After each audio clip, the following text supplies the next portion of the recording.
Welcome to the session Land-Sea Interaction and Spatial Planning Decision-Making Tools. Upon completion of this section, the students will be able to A. Identify the importance of land-sea interactions. B. Understand the interrelation of land and sea uses. C. Understand the use of basic spatial planning decision-making tools. We will be starting by defining the basic notion of marine spatial planning. According to the European Union, marine spatial planning is defined as a process by which the relevant member states' authorities analyze and organize human activities in marine areas to achieve ecological, economic, and social objectives. The key feature of marine spatial planning is its functional character that aims to the integration of various sectors, societal needs, values, and goals. In this sense, marine spatial planning represents a move from traditional single-sector planning to a more integrated, place-based approach to the planning of the sea. Integration means that with marine spatial planning, we will achieve A. Reduction of conflicts between sectors and creation of synergies between different activities. B. Encouragement of investments by creating predictability, transparency, and clearer rules. C. Increase cross-border cooperation between EU countries to develop energy grids, shipping lanes, pipelines, submarine cables, and other activities, but also to develop coherent networks of protected areas. And D. We can achieve protection and preservation of the environment through early identification of impact and opportunities for multiple use of space.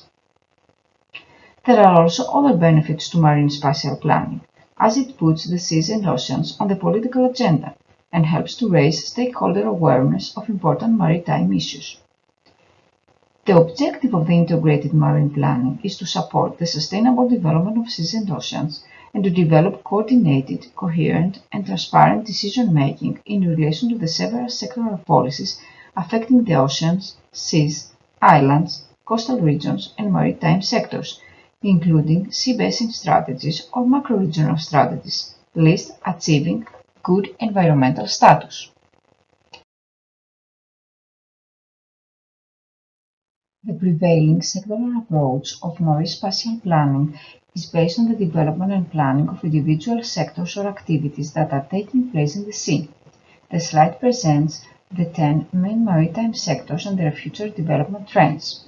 The 10 sectors are oil and gas exploration and extraction, maritime transport and port, professional fishing, recreational fishing, marine aquaculture, tourism that includes coastal tourism, cruise tourism and recreational boating, renewable energy, marine mining, coastal development, and land-based pollution sources. Most of these sectors, except professional fishing, are expected to have positive developmental trends. It is obvious that the growing development of maritime sectors will lead to potential conflicts such as for the use of the space in coastal areas due to the development of marine aquaculture, coastal and marine tourism, marine and renewable energy, and recreational fisheries.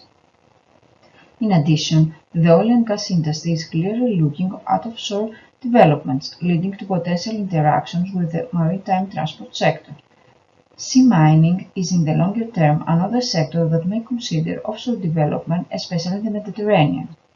Finally, professional fishing is the sector most affected by the growing development of the maritime economy. Fishing zones will be reduced, in particular around coastal areas, due to the increasing development of coastal activities. Pressures exerted by other sectors of marine ecosystems are growing and may impact fish stocks directly or indirectly. Therefore, today, with a growing number of maritime uses and activities claiming an increasing amount of space and more marine resources, the need for a revision of sectoral-based mentality of maritime planning is a necessity. In this context, more and more countries, political bodies, and organizations are now working not just to extend spatial planning practices from land to the sea, but also to move on towards a place-based approach instead of the prevailing sector-based approach. This is consistent with the assumption that marine spatial planning is not only a technical process of allocating the different sectoral uses at sea, but a creative, social process of building attractive identities for the maritime environment in order to create growth and employment. Besides, the place-based approach of maritime spatial planning is also dictated by a series of international documents and policies both from the United Nations as well as by the EU. In particular, in Europe and the Mediterranean, the need for a more place-based approach to maritime spatial planning has been expressed both in the context of the integrated maritime policy and through several marine strategies framework directives, urging member states to take on the ecosystem approach.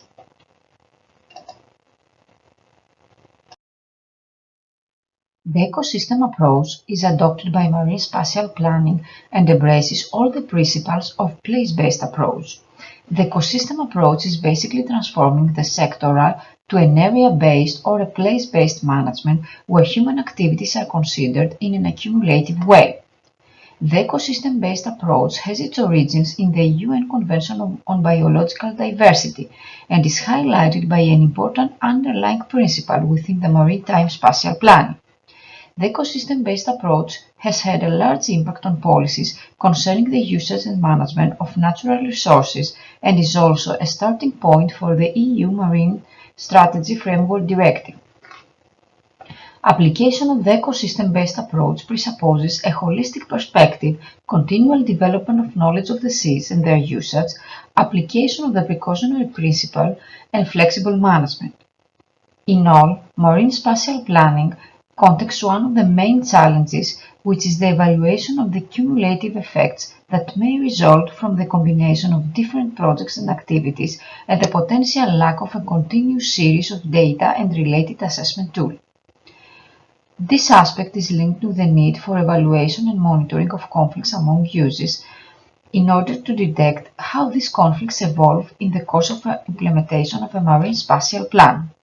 In practice, this transposition has a number of challenges, and the practical implementation of the ecosystem-based approach as the scientific basis of marine spatial planning is in the early stages throughout the European Union. Having set the theoretical background of how we should plan and manage human activities on sea, it is important to understand that sea uses also affect land uses and vice versa.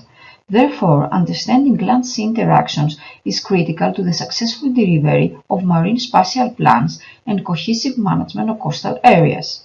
In particular, the Marine Spatial Planning Directive specifically requires member states to take account of the land-sea interactions. Management of the land-sea interface has been promoted at the European level through the process of integrated coastal management. Integrated coastal management is a process for the management of the coast using an integrated approach regarding all aspects of the coastal zone, including geographical and political boundaries, in an attempt to achieve sustainability. The tools developed by integrated coastal management are important in the identification, assessment, and management of land-sea interactions to ensure economic, social, and environmental sustainability of coastal regions.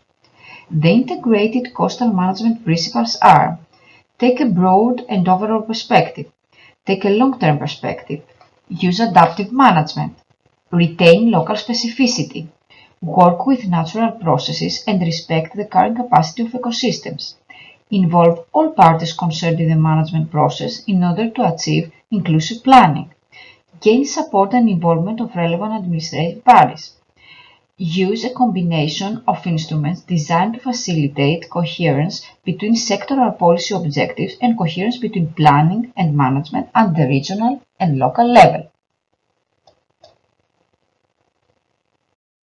The land-sea interactions are related to the typical marine development sectors that are shown in this table, along with the key messages and issues to be considered in the marine spatial planning process. For each one of these sectors, one should consider three categories of land-sea interactions: the environmental, the socio-economic, and the technical. Furthermore, in addressing land-sea interaction issues, one should consider a wide range of sources, including marine plans, sectoral plans, terrestrial plans, and individual projects. When addressing land-sea interactions, planners need to consider the following: the geographical and sectoral separation of decision-making both in land and sea, the role and engagement of the different private and commercial sectors to ensure inclusiveness and public participation, to use the ecosystem-based approach and plan on a place-based approach, the scale and availability of data in order to make sound decisions, the general political context, and finally, the expected climate change impacts. In order to understand the nature of land-sea interactions, we will refer to the activity of tourism and coastal recreation and its association with a range of other human activities that take place in land and sea. The sector of tourism and coastal recreation depends on natural resources and their quality, but also causes pressure on them. Emerging new sea uses and growing environmental standards require the tourism industry to adapt or find new solutions for land-sea interactions. Environmental-wise, land-sea interaction includes an intensive use of space and resources which may lead to poor water and environmental quality. In specific, tourism and recreational activities can be a source of pollution, noise, or species disturbance. Building new marinas, piers, or berths has an impact on marine and coastal habitats, like the disturbance of wildlife, where tourism and recreational activities, including ecotourism, have the potential to damage and disturb wildlife at the coast. Socioeconomic-wise, land-sea interactions include competition for coastal space with sectors such as aquaculture, offshore energy production and port development, with potential positive impacts or income and job creation in coastal communities. In most coastal regions, tourism is an important local economic factor, so tourism activities often have priority over or equal to other sectors when it comes to access to high-quality coastal and marine environments. Furthermore, competition for marine space from recreational cruising routes, sailing, and other water recreation may exclude development of new aquaculture farms or the expansion of existing farms, with subsequent potential impacts on job and income opportunities for local communities. In addition, development of marinas may result in changes in water quality via dredging for marina infrastructure and sewer discharges from recreational vessels, which may eventually lead to the deterioration in water quality. In technical terms, land-sea interactions includes the setting up of efficient and new type of infrastructure to limit environmental pressure and provide suitable access at the coast, for instance, to increase the accessibility to beaches location with construction of roads and car parks as indicated by the local land use plans. Conclusively, it is crucial to acknowledge the land-sea interactions and therefore the complementarity that the terrestrial and marine spatial plans should have, based on the ecosystem-based approach that was described earlier in this lecture, or on the basis of the existing terrestrial spatial planning system. Furthermore, at management and planning level, it is imperative to focus on the management of impacts from man-made interventions near the coastline that affect either various activities and infrastructures in land and sea, or the ecosystem itself, both in land and sea. Finally, in terms of management, it is also important to take into account the impacts from the natural phenomena and mechanisms that are mainly related to climate change and natural disasters, and which affect both the natural but also the man-made environment. The complexity of harmonizing land and sea activities and produce place-based spatial plans that will accommodate all the environmental, socioeconomic and technical concerns is high. The table in this slide indicates the human use conflicts and compatibilities. With dark blue you can see the compatible uses, the light blue the probably compatible uses, and with the green the incompatible uses. The few dark blue square dots is indicative of the complexity that the planning procedure entails in order to produce a just, inclusive and environmentally sustainable land use and sea plan. This set of maps shows the spatial imprint of the compatibility between the uses presented in the previous table for the Bergsian part of the North Sea. The red color indicates areas with incompatibility of human uses, and the green color areas with compatibility of human uses. In addition to the compatibility of sea uses, the planner should acknowledge its impacts and compatibility to the coastal uses. This obviously makes the process of producing spatial land and sea plans extremely complicated. To assist the process of producing spatial land use and sea use plans, there are several methodological approaches that someone could use. For instance, in order to identify the best allocation of several activities and produce respective land and sea use scenarios, one could use the following decision-making methods: the cumulative impact assessment method, the vulnerability assessment, and the multi-criteria decision analysis method. In short, the cumulative impact assessment, also referred to as cumulative effects assessment, is a process that identifies additive or interactive environmental effects occurring from human activities over time in order to then avoid cumulative environmental effects. The map in this slide is the product of the application of the cumulative impact assessment method. It shows the spatial distribution of cumulative impacts to marine ecosystems of the Mediterranean and Black Sea and highlights the widespread distribution of drivers and resulting impacts throughout the Mediterranean and Black Sea. A vulnerability assessment is the process of identifying, quantifying, and prioritizing or ranking the vulnerabilities in a system. This method was applied to the Boka-Kotorska Bay. Boka-Kotorska Bay is one of the most vulnerable zones of the Montenegrin marine area. It is affected by strong human influence due to the intensive tourist development, related urbanization of the narrow coastal zone, industrial development, which is mainly shipbuilding, occurrence of a number of maritime activities, and considerable growth of nautical tourism and cruising. Such pressures have determined a significant number of pollution hotspots in its relatively small area, highlighting the strong need for careful planning of coastal and maritime activities. A land use plan for the entire coastal area of Montenegro has been developed, taking into account the results of vulnerability assessment that enable identifying fragile natural areas where development should be limited or even restricted. A similar approach is needed for the marine area as well. A pilot project was therefore undertaken in the Boka-Kotorska Bay to test the application of vulnerability assessment to the marine area as well, based on the ecosystem approach. The vulnerability assessment enabled identifying most fragile and valuable areas of the Boka-Kotorska Bay that need to be preserved from future degradation and therefore where future activities need to be planned carefully. The map shows the darkest purple areas that indicate the zones where the expected income of the highest number of activities would be most significant.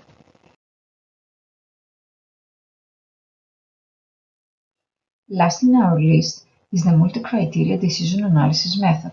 In an effort to demonstrate the complexity of a spatial planning decision-making process, in the next set of slides there is a demonstration of a seeding process of a very basic and developing economic activity, this of wind farms, using the multi-criteria decision analysis method. First of all wind power is produced by both onshore and offshore wind farm projects. Onshore wind farms are located in land areas 3 kilometers away from the coastline and usually built on high altitude ridges, while offshore wind farms are installed in marine areas, have the advantage that the velocity of the wind at the surface of the sea is higher than the lands, and are expected to benefit small countries. The most critical issues that should be addressed are: first, where it is appropriate to site such infrastructures, and second, what are the environmental impacts of such projects? In order to address the first issue, the legislation of the country where a potential onshore-offshore wind farm will be installed should be examined. There are legislative documents in various countries that provide criteria and restrictions for onshore and offshore wind farm seeding. In addition, there are numerous studies found in the literature that propose a set of criteria and can provide useful input.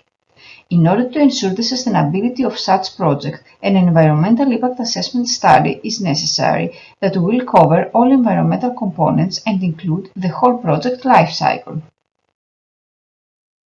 The optimal seeding of onshore and offshore facilities has become a great concern for researchers, engineers, policymakers, and decision-makers. A study focused on onshore and offshore wind farm seeding applications by drawing mainly on research studies published the last 20 years revealed that seeding criteria can be divided into environmental, economic, technical, and social, while they can be used as exclusion criteria, evaluation criteria, or both exclusion and evaluation. Exclusion criteria provide the appropriate sites for onshore wind farm seeding, while evaluation criteria identify the best possible site considering environmental, economic, technical, and social restrictions. Environmental criteria include distance from protected areas, water bodies like lakes and rivers, areas of cultural interest, and land uses. Economic criteria include distance from roads as well as distance from electricity grid. Technical restrictions concern wind velocity, altitude, and slope. And social considerations refer to the distance from residential areas and airports. In figure, we can see the way each criterion is used. It is obvious that the majority of criteria are primarily used as exclusion criteria, apart from wind velocity that is mostly used as evaluation criteria, meaning that the higher the wind velocity appears in the area, the most appropriate is considered for wind farm siting. Most cited criteria in onshore applications are wind velocity, slope, proximity to residential areas, distance from protected areas, and road networks.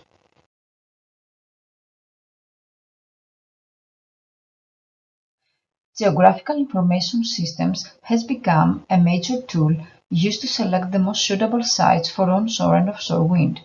The relevance of GIS for decision support systems for locating sites was first tested by Voivod and Stoll.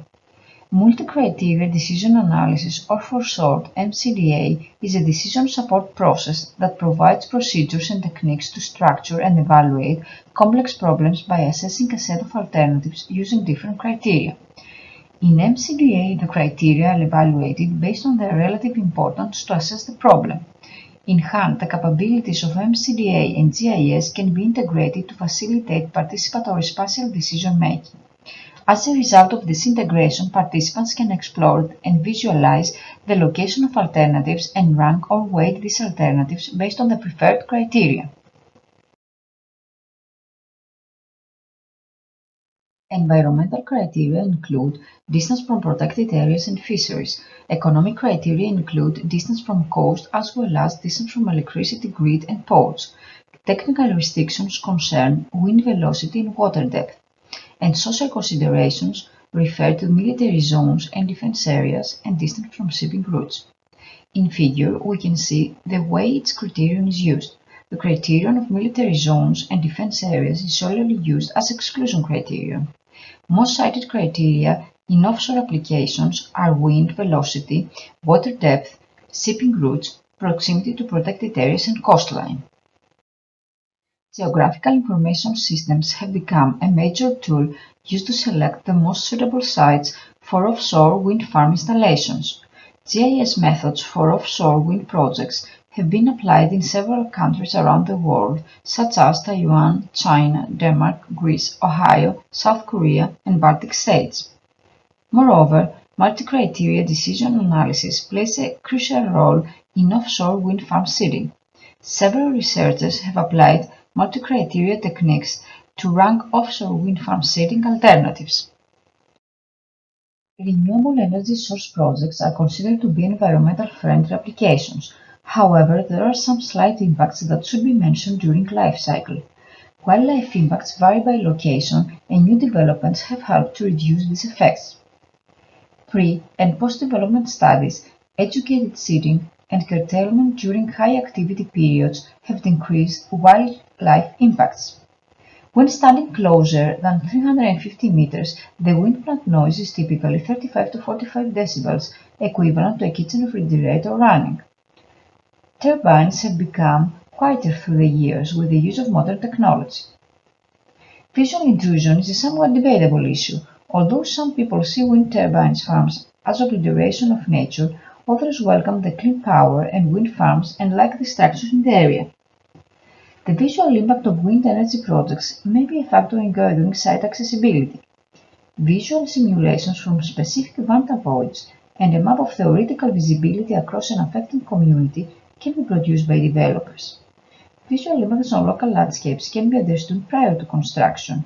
Visual impact assessments can provide a better understanding of what turbines may look like on different landscapes prior to construction. The use of qualitative and quantitative assessments of visual impacts can help communities make decisions on appropriate deployment of wind turbines. In terms of land values, there are no statistically significant changes to property values found in studies due to onshore wind farm siting. The major environmental concerns related to offshore wind developments are increased noise level, risk of collisions, changes to benthic and pelagic habitats, alterations to food webs, and pollution from increased vessel traffic or release of contaminants from seabed sediments. There are several reviews of the potential impacts of offshore wind energy on marine species. As well as potential adverse impacts, there are possible environmental benefits. For example, wind turbine foundations may act as artificial reefs, providing a surface to which animals attach. Consequently, there can be increases in the number of shellfish and animals that feed on them, including fish and marine mammals. A second possible effect is a sheltering effect. A safety buffer zone surrounding the wind turbines may become a de facto marine reserve, as the exclusion of boats within the zone would reduce disturbance from shipping. The construction phase is likely to have the greatest impact on marine mammals, and the activities of greatest concern are pile driving and increased vessel traffic. Pile driving is currently the most common method used to secure the turbine foundation to the seafloor. The loud sounds emitted during the pile driving could potentially cause hearing damage, masking of cores, or spatial displacement, as animals move out of the area to avoid the noise. Fish could similarly be affected by the sounds. There is also a risk to marine mammals, sea turtles, and fish of collision and disturbance from vessel movements associated with surveying and installation activities. During operation of the wind turbines, underwater sound levels are unlikely to reach dangerous levels or mask acoustic communication of marine mammals. However, this phase of the development is of greatest concern for seabirds. Mortality can be caused by collision with the moving turbine blades, and avoid responses may result in displacement from key habitat or increased energetic costs. During operation, cables transmitting the produced electricity will also emit electromagnetic fields. This could affect the movements and navigation of species that are sensitive to electro or magnetic fields, which includes fish species.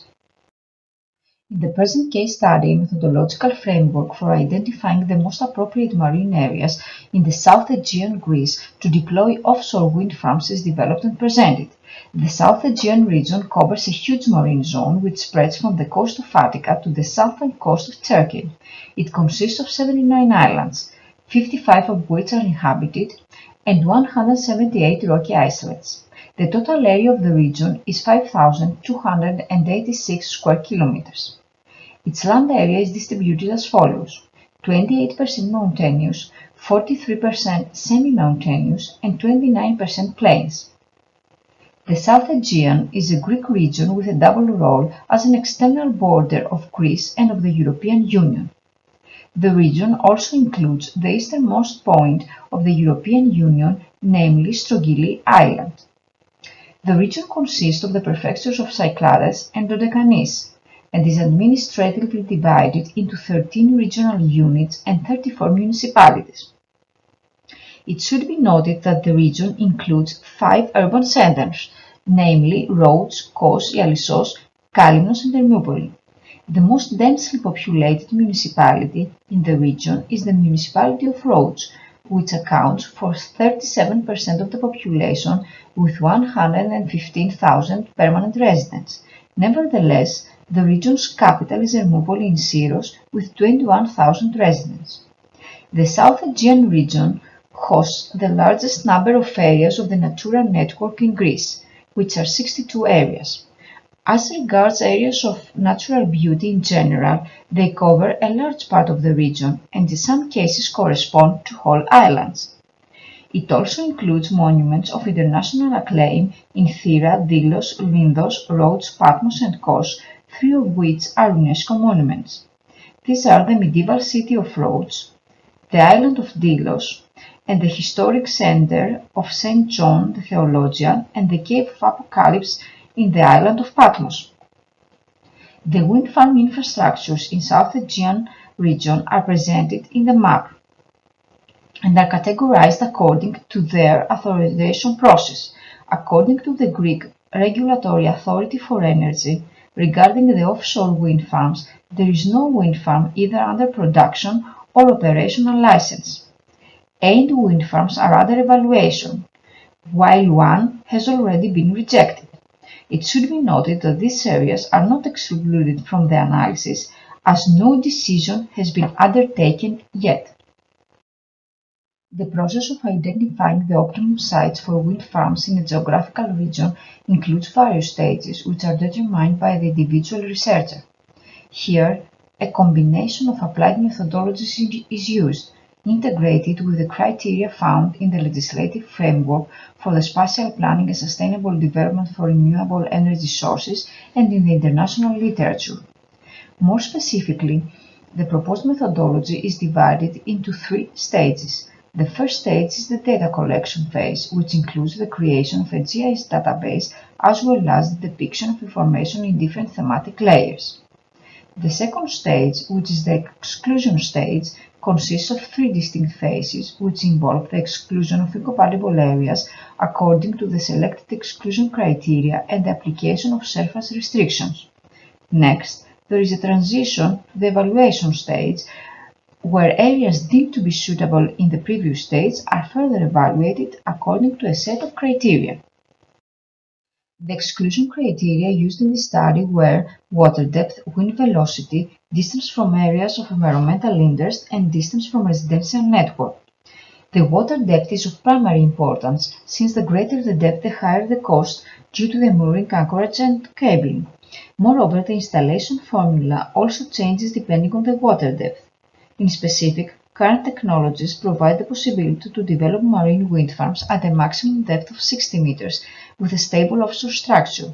Thus, in order to avoid high installation costs, a depth of over 60 meters is excluded in the study. Wind velocity is directly linked to the economic efficiency of the project and is therefore a major variable in choosing the right site. It is therefore a very important criterion which is used at this stage so as to exclude all areas with a weak wind energy potential. The available offshore wind potential can be quantitatively expressed through the mean wind velocity 10 meters above the mean water level. Marine areas with mean wind velocity smaller than 6 meters per second are considered unsuitable for offshore energy projects according to several studies found in the literature. Now, to complete the second stage, it is necessary to determine the minimum distances that need to be maintained in order to identify the most suitable areas for the installation of a marine wind farm. For further minimum distance exclusion, criteria are used which aim to prevent conflicts between existing land uses and marine wind farms, protect environmental sensitive areas, and maintain the area's profile intact. Thus, the next criteria used is the distance from areas of environmental interest. The categories of environmental interest areas that need to be examined during the first exclusion stage are the special protection areas of Natura 2000, wildlife refuges, migration corridors, as well as swimming beaches awarded the blue flag. The minimum distance recommended for protection areas is 1000 meters and 1500 meters for blue flag beaches. The residential network is selected as a criterion in order to eliminate to the greatest extent the parameter of visual disturbance caused by the development of a marine wind farm. The special legal framework defines the minimum distances from residential activities according to the following categories. For all settlements, the recommended distance is 1000 meters. But for traditional settlements, the recommended distance is 1500 meters. It is worth noting that there are also other restrictions in the special framework regarding settlements of a smaller scale, but these are not taken into account since they fall under the first restriction.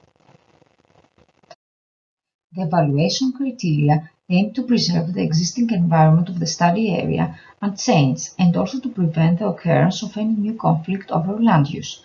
It is therefore necessary for the evaluation criteria to primarily involve the economic efficiency of the project and the minimization of land use conflicts, while catering for as many needs as possible. Nevertheless, The parameter of environmental protection is also taken into account at this stage, since some of the exclusion criteria are also chosen as evaluation criteria in order to select the optimum seating position.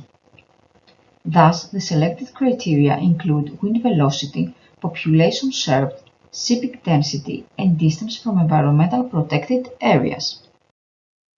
In these two maps we can see the bathymetric and the wind velocity maps for the study area.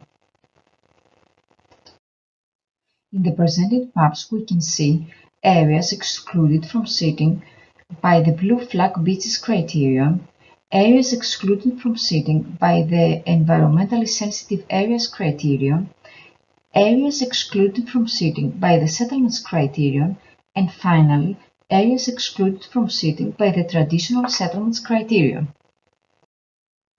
The application of the exclusion criteria results in a total number of 17 proposed sites that fulfill the exclusion criteria.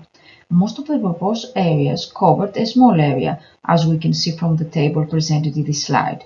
Thus, prior to the completion of the exclusion phase, yet another exclusion criterion is applied to the proposed sites in order to exclude all areas where the development of a marine wind farm is unfeasible due to their small size. This criterion is the minimum required area, which is set to the 25 square kilometers. After the application of the minimum required area for the development of a marine wind farm, out of the 17 proposed sites, the final proposed sites are Area 17, which is situated between the island of Kos and Kalymnos, and Area 16, further south between the islands of Kassos and Karpathos.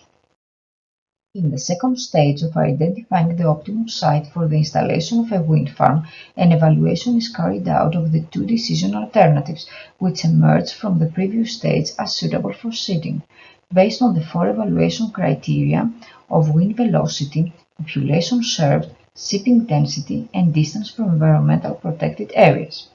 The combined AHP and TOPSIS method is used for this purpose, according to which the problem is broken down into the evaluation criteria and the seating areas and their hierarchical classification into levels. At the first classification, there is a pairwise comparison of the evaluation criteria, which produces the weight of each criterion. The matrices of the TOPSIS method application are then generated in order to prioritize the two seating alternatives. The table presented here illustrates the generation of the initial decision matrix, including the performances of the seating alternatives in respect to the evaluation criteria, as well as the calculation of the Euclidean distances and the final results of seating alternatives prioritization based on the relative closeness measure.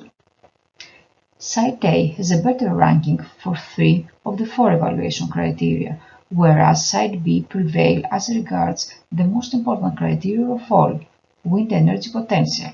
Site A is therefore considered to be more suitable for the development of a marine wind farm than Site B. The results obtained after the application of the methodology are of particular interest, since both of the proposed sites are located at a minimum distance from installed onshore wind farms or wind farms that are currently at the licensing stage. More specifically, Site A is close to 2 wind farms which are already in operation and 6 which are at the production phase, while Site B includes and contains 2 marine wind farms at the evaluation stage. It is also close to 14 onshore wind farms that are currently at the evaluation stage and 2 at the licensing stage. Conclusively, this session highlighted that the key challenge for marine spatial planning is the transposition from the traditional single-sector planning to a more integrated, place-based approach to the planning of the sea. It is important to understand that sea uses also affect land uses and vice versa. Therefore, understanding land-sea interactions is critical to the successful delivery of marine spatial plans and cohesive management of coastal areas. The ecosystem approach that embraces the principle of place-based spatial planning is a theoretical framework that could help achieve integrated and cohesive land-sea spatial plans. The complexity of harmonizing land and sea activities and produce place-based spatial plans that will accommodate all the environmental, socio-economic and technical concerns is very high. Thus, sophisticating decision-making tools could help us make sound decisions and manage spatial complexity.